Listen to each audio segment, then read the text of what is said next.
Sean Strickland shares his thoughts on Alex Pereira, cornering him for his upcoming rematch against DDP next weekend. Alex is in the middle of a training camp for his upcoming fight against Magomed Ankalaev, who trains alongside Sean at Extreme Couture. Despite being friends and training partners with Ankalaev, Sean emphasized that if Poatan needs his support in preparation for the fight, he is more than willing to assist. Speaking to MMA Junkie, Sean said, he's down. He's a good dude, man. He's such a good dude. He has a tough fight coming up against Magomed Ankalaev, and if he needs me for that, I'll be out to help with him. So it kind of goes mutual. He hasn't done his last 2 camps here, and it's kind of hard training with 2 guys, but Alex has gone out of his way to help me. Me and Ankalaev have this mutual respect, and Ankalaev is a great guy, but if Alex needs me after this fight, I'll be going to Connecticut to give him some work. You've got to have respect for Alex. Where did that man come from? A tire shop, dude?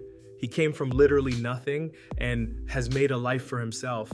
So as an American, Alex is the kind of American dream. He likes guns. So as an American, you have to have respect for someone with that kind of drive and dedication. Dricus Du Plessis credits his success as the UFC middleweight champion to his unshakable mindset as he prepares for his upcoming title defense and rematch against Sean Strickland this weekend. On the Straight Talk podcast, Dricus has made a bold statement, saying he's not just willing to risk his own life in the octagon, but he's also ready to take his opponent's life, even if it's in front of their family. The mindset, people always go, you have to be able to, you have to be willing to die when you get in there. That's true, you have to.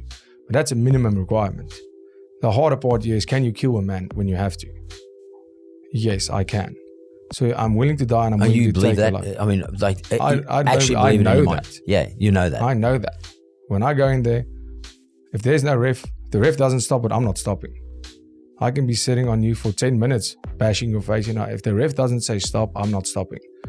And that is the question that me as a modern day gladiator has to ask myself. Am I still willing to die? Absolutely, that's easy.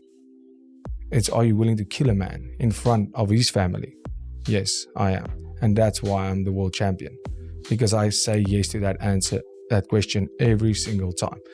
That was exactly what we did the last time. He said to death, let's go, let's fight to death. And the man threw a jab and a teep for 5 rounds. And this is stats, you can go check it. For 23 minutes, I went forward. He went forward for 2 minutes. That is a very clear indication of who's there to fight and who's there to defend.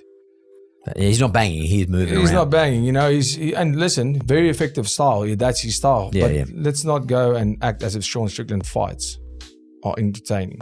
The man has 8 split decision victories. Well, 8 split decisions in his 6 victories, 2 losses against me and Cannonier. That is not somebody that's looking for an exciting fight.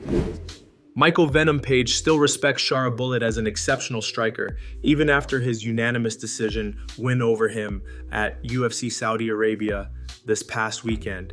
After the fight, MVP took a moment to reflect on his performance. He pointed out that fighting in the UFC has a different weight to it. He admitted that he feels more hesitant in the octagon now than he did during his time in Bellator. MVP said, before even the end of round 1, I knew he was never going to do anything to beat me because he was only going to want to strike. I still feel like I was just a little bit too hesitant. Straight away, I could feel that he was second guessing a lot of himself, so I knew I was going to take that fight. He's still an exceptional striker. I would never take that away from him. The reason why people felt like that is because of what they see, what he does in the cage. He's an exceptional fighter, but the reason I called him out is because for me, with my experience, years and years of experience, I've seen that style before, and I knew what I could do with that style, which is why he didn't look as impressive today. Does it take anything away from him? No, I would never say that guy is not a good fighter. He's amazing. I didn't think this at the beginning, but I'm starting to think it a bit more now. There is an effect of being in the UFC, the magnitude of the UFC brand, the event. I think that's what's kind of still weighing on me a little bit, and it's making me a little bit more hesitant. Whereas before, when I was at Bellator, there was no hesitation. I was in there. I was very sure of myself. I don't know if I'm wanting it too much. I'm second guessing myself. I don't know what it is, but there's definitely a UFC effect. But the more comfortable I get, the more you're going to see the old MVP.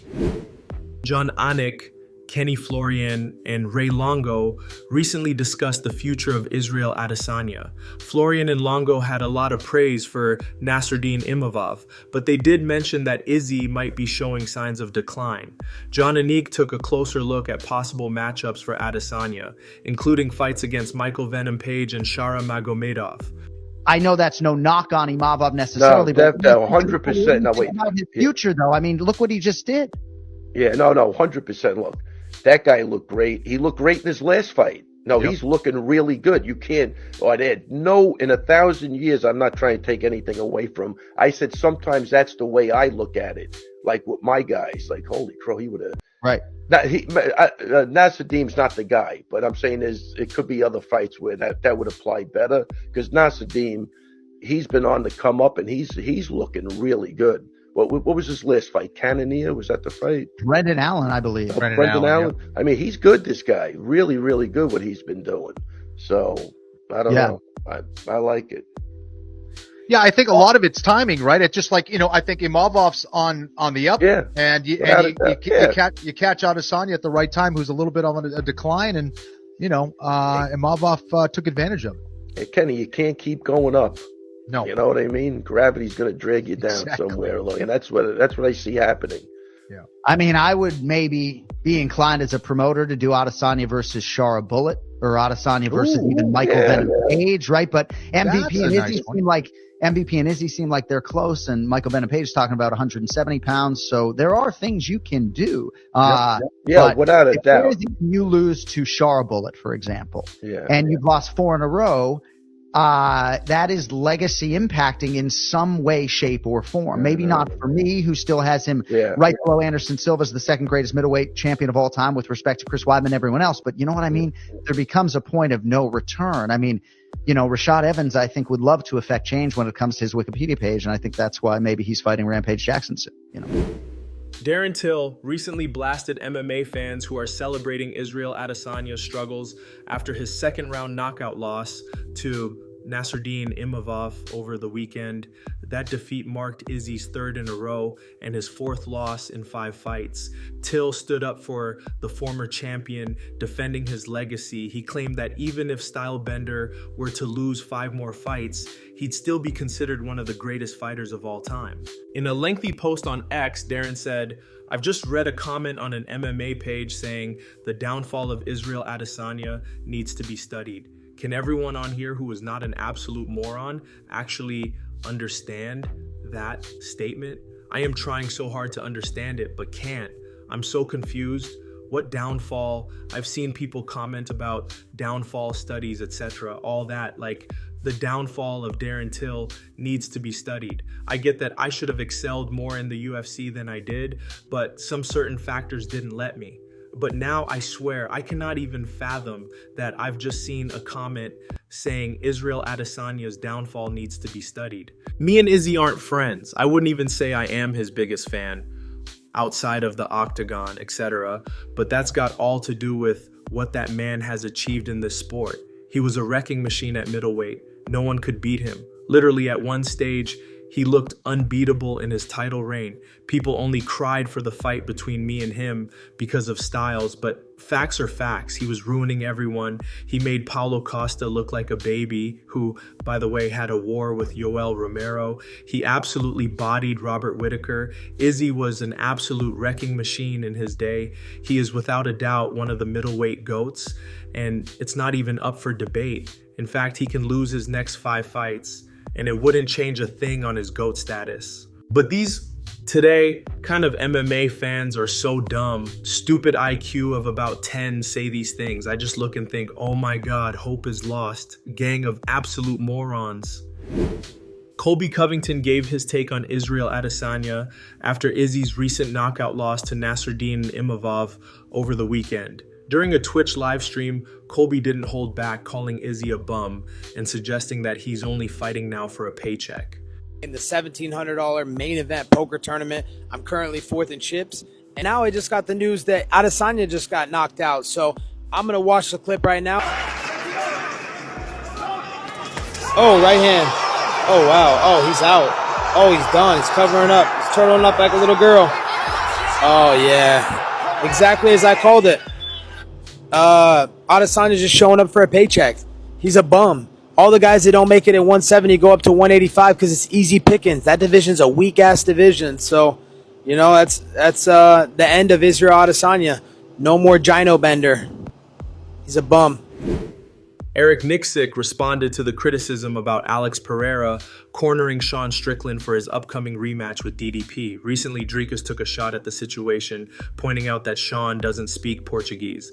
In reply, Nicksick explained why Pereira's presence will be a huge asset for Strickland, stressing the value he adds to the team. Speaking to MMAfighting.com, he went on to say he was going to be out there. It was just one of those things where we're looking at the corner and I knew he was going to be out there and Johnny Eblen couldn't make it out. I was hoping to have him in the corner myself and Danny Davis will be there, and it was just a matter of convenience. And these are two guys that really trust one another.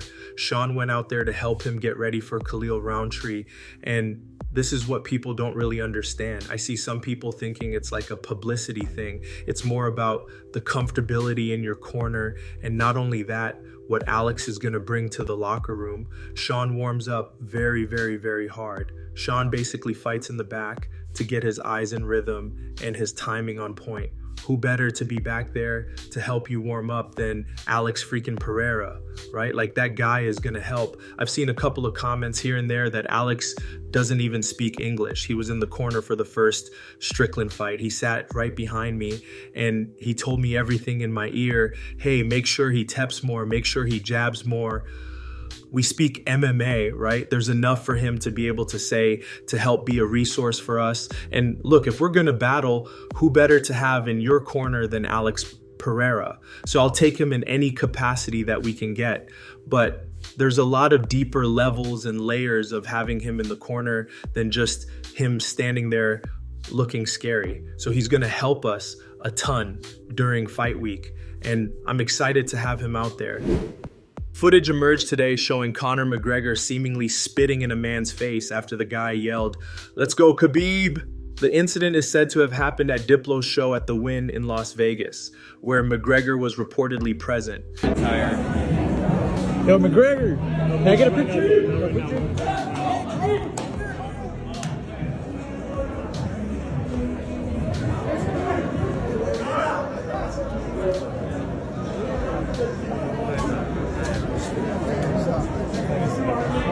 I spit in your face, what you do? Nothing.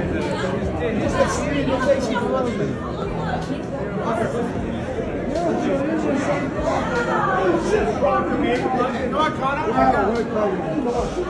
It's actually unclear whether McGregor actually spat in the man's face or just made the noise. What do you guys think of the footage? Post your opinions in the comments. And that's going to wrap it up for the news. Thanks for watching. For daily MMA news and content, subscribe to the channel and click the bell icon to be notified when we post videos.